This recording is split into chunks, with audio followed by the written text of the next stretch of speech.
अस्सलाम वालेकुम। अच्छा दोस्तों, आज हम एक बहुत ही इंटरेस्टिंग टॉपिक को डिस्कस करने जा रहे हैं, जिसका टॉपिक या टाइटल है nicknames of different countries around the world. ठीक हो गया।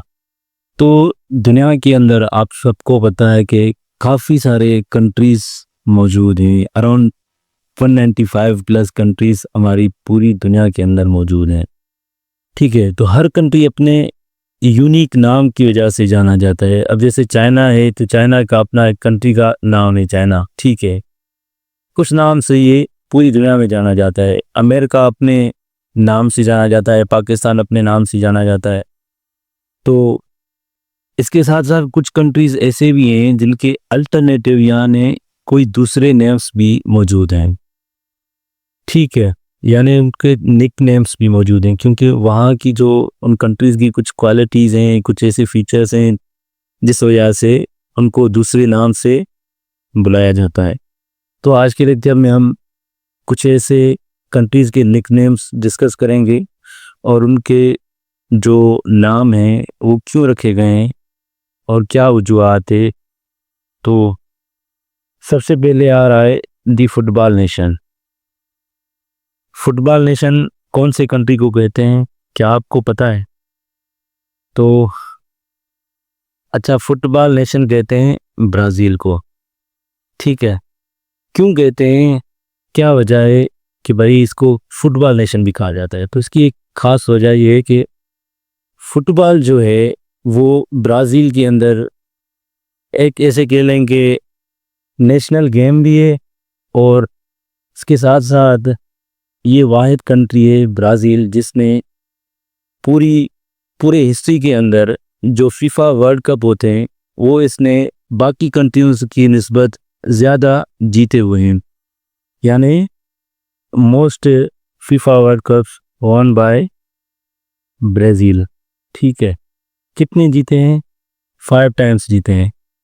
मुख्तलिफ कंट्रीज़ मुख्तलिफ ईयर्स में इन्होंने 5 टाइम्स फीफा वर्ल्ड कप जीते। ये बहुत ही बड़ी बात है, ये कुछ छोटी बात नहीं है। कोई भी ऐसा दूसरा कोई कंट्री नहीं है जिसने 5 टाइम्स या उससे ज़्यादा फीफा वर्ल्ड कप जीते हों। ठीक है, उसके बाद आता है द गिफ्ट ऑफ नाइल। अच्छा, ये गिफ्ट ऑफ द नाइल क्या है? अच्छा, ये जो नाइल है, पहले तो आपको मैं बताता चलूँ कि नाइल एक्चुअली इजिप्ट के अंदर एक नदी है, एक रिवर है। ठीक है, अच्छा आपको पता है कि नाइल पीछे अगर आप हिस्ट्री के अंदर जाएं, इस्लाम की हिस्ट्री में, तो हज़रत मूसा अलैहिस्सलाम के टाइम में जब फ़िरौन का दौर था, तो उस वक्त फ़िरौन अपने एरिया में, यानी आज के जो इजिप्ट का एरिया है, उस एरिया का बादशाह था। और वो उसको पता था कि भाई अगले टाइम में कोई ऐसा बच्चा पैदा पैदा होगा जो मेरी मेरी जो ये हुकूमत है उसको गिराएगा। ठीक है, और मुझे कत्ल करेगा। तो वो उस वक्त जितने भी बच्चे पैदा होते थे वो सारे के सारे बच्चे ये फ़िरौन उन सबको मरवा देता था। तो यही एक हज़रत मूसा अलैहिस्सलाम था, जिसको जब पैदा हुआ तो उसको एक छोटी पेटी में डाल के दरिया नील के अंदर बहाया गया, और फिर वो फ़िरौन की बीवी ने उसको उठाया और फिर उसके घर में ही उसकी परवरिश हुई। तो ये उसकी एक हिस्ट्री है। तो the gift of the Nile कौन सा कंट्री है? इजिप्ट है। ठीक हो गया। अच्छा, उसके बाद हम डिस्कस करें दी हेक्सागोन। अच्छा, दी हेक्सागोन क्या है? अच्छा, हेक्सागोन बेसिकली 6 साइड को कहते हैं, जिसकी 6 साइडें हों, किसी भी फिगर की 6 साइडें हों, उसको हम कहते हैं हेक्सागोन। अच्छा, कौन से कंट्री को दी हेक्सागोन के नाम से बुलाया जाता है? तो वो है फ्रांस। क्या? फ्रांस। अच्छा, क्यों बुलाया जाता है? उसकी वजह ये है कि अगर आप मैप पे फ्रांस की मैप देखें, उसकी फिगर देखें, पूरी की पूरी जो शेप बनी हुई है, तो वो बिल्कुल एक हेक्सागोन की तरह है। वो उसके 6 जगहों से कोने बने हुए हैं। तो इसी वजह से इसको दी हेक्सागोन के नाम से बुलाया जाता है। उसके बाद आता है प्लेग्राउंड ऑफ यूरोप। तो प्लेग्राउंड ऑफ यूरोप स्विट्ज़रलैंड को बुलाया जाता है। ये एक यूरोपियन कंट्री है। यहाँ पे इसकी वजह ये है कि यहाँ पे ब्यूटीफुल माउंटेन्स, फ्लैट लैंड्स, इन सारी चीज़ों की वजह से ये फेमस है। और यहाँ पे जो टूरिज़्म है वो बहुत ही ज़्यादा लग्जरियस है।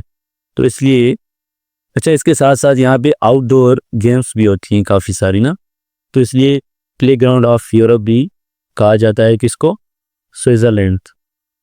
ठीक हो गया। अच्छा, उसके बाद आता है land of poets and thinkers.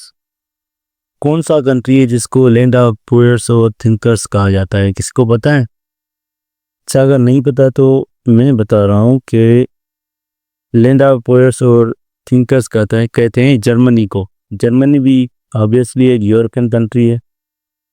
क्यों कहा जाता है पोएट्स और थिंकर्स? तो उसकी वजह ये कि जो सबसे बड़े थिंकर्स थे या फिलोसोफर्स या जो पोएट्स थे, जैसे गोची हो गया, कार्ल मार्क्स हो गया, जॉर्ज विलियम हो गया, हेगल हो गया, ये सारे के सारे जो थिंकर्स थे, फिलोसोफर्स थे या पोएट्स थे, ये सारे के सारे जर्मनी से बिलोंग करते थे।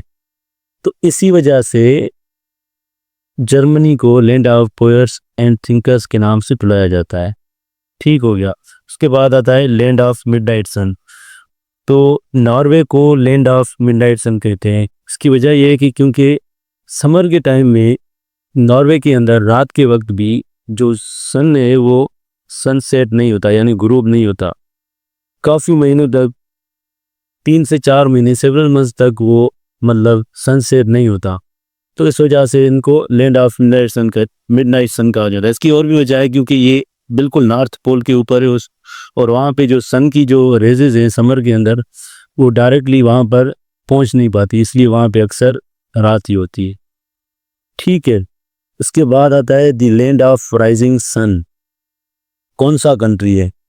ऑब्वियसली आपने ये वाला तो एमसीक्यूज डिफरेंट टेस्ट के अंदर देखा होगा, सुना होगा, ऑप्शंस दिए जाते हैं। तो इसका जो आंसर है वो है जापान। जापान इसलिए क्योंकि ये बिल्कुल ईस्टर्न एशिया में मौजूद है और यही जगह है जो जहाँ से दिन का आगाज़ होता है, तो इसीलिए जापान को the land of rising sun कहा जाता है। उसके बाद आता है लैंड ऑफ द स्पाइसेस। अच्छा, लैंड ऑफ द स्पाइसेस यानी जो मसाले होते हैं, ठीक है, इसको स्पाइसेस बोलते हैं ना। तो इंडिया को बेसिकली लैंड ऑफ स्पाइसेस कहते हैं। आपको पता है कि जो क्रिस्टोफर कोलंबस था 1492 में उन्होंने एक सफ़र किया था, जिसने फिर जाके वो रास्ता भटक गया, वो उधर चला गया अमेरिका की तरफ और उसने अमेरिका को दरियाफ्त किया। लेकिन उससे ना वो जो सी रूट है इंडिया का वो उससे नहीं मिला, क्योंकि यूरोप में उसकी डिमांड उस वक्त ये थी कि वहाँ पे जो ये सारी स्पाइसेस थी या ये इस तरह की जो चीज़ें रिलेटेड थी वो वहाँ पे एग्रीकल्चर सिस्टम था ही नहीं, इसलिए वो डायरेक्टली इंडिया पे बिलोंग करते थे। ठीक है।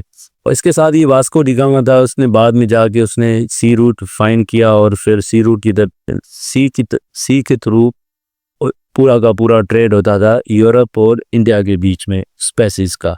ठीक है। तो उसके बाद आता है द बूट। ये भी एक निक है, एक निक नेम है कंट्री का। कौन से कंट्री का निक नेम है? बहुत ही अजीब है। तो बेसिकली इटली एक कंट्री है यूरोप के अंदर, उसका निक है ये द बूट। ठीक है। क्यों? क्योंकि इसकी जो शेप है ना, अगर आप इसकी जो मैप देखेंगे ना, पूरा इस कंट्री का मैप, तो इसका शेप बिल्कुल एक शूज़ की तरह है। अगर आप चेक करें तो आप बिल्कुल इस तरह से आप देख सकते हैं। तो उसके बाद आता है the rainbow nation. Sir, rainbow nation किसे कहते हैं? तो रेनबो नेशन कहते हैं साउथ अफ्रीका को। क्यों? क्योंकि यहाँ पे बहुत सारी रेसेस, कल्चर्स और लैंग्वेजेस का मिक्सचर मौजूद है, तो इसलिए यहाँ पे इसको रेनबो नेशन कहा जाता है। उसके बाद आता है लैंड ऑफ आइलैंड्स। आपको पता ही होगा लैंड ऑफ आइलैंड्स किसको कहते हैं। अगर नहीं पता तो मैं बता रहा हूँ, लैंड ऑफ आइलैंड्स कहते हैं इंडोनेशिया को। ठीक है। यहाँ पे अराउंड 17,000 प्लस छोटे बड़े आइलैंड्स मौजूद हैं, जहाँ पे कई जगहों पे आबादी नहीं है लेकिन कुछ जगह पे पॉपुलेशन मौजूद है, तो इसलिए इसको लैंड ऑफ आइलैंड्स के नाम से बुलाया जाता है। लास्ट में आता है बाउल ऑफ शुगर। कौन से कंट्री का ये निक नेम है, ये आप बताएंगे मुझे कमेंट सेक्शन में, और क्यों इसको बाउल ऑफ शुगर कहा जाता है ये भी आप बताएंगे। तो इंशाल्लाह नेक्स्ट लेक्चर तक हम आप सबको अलविदा कहते हैं। अल्लाह हाफिज़।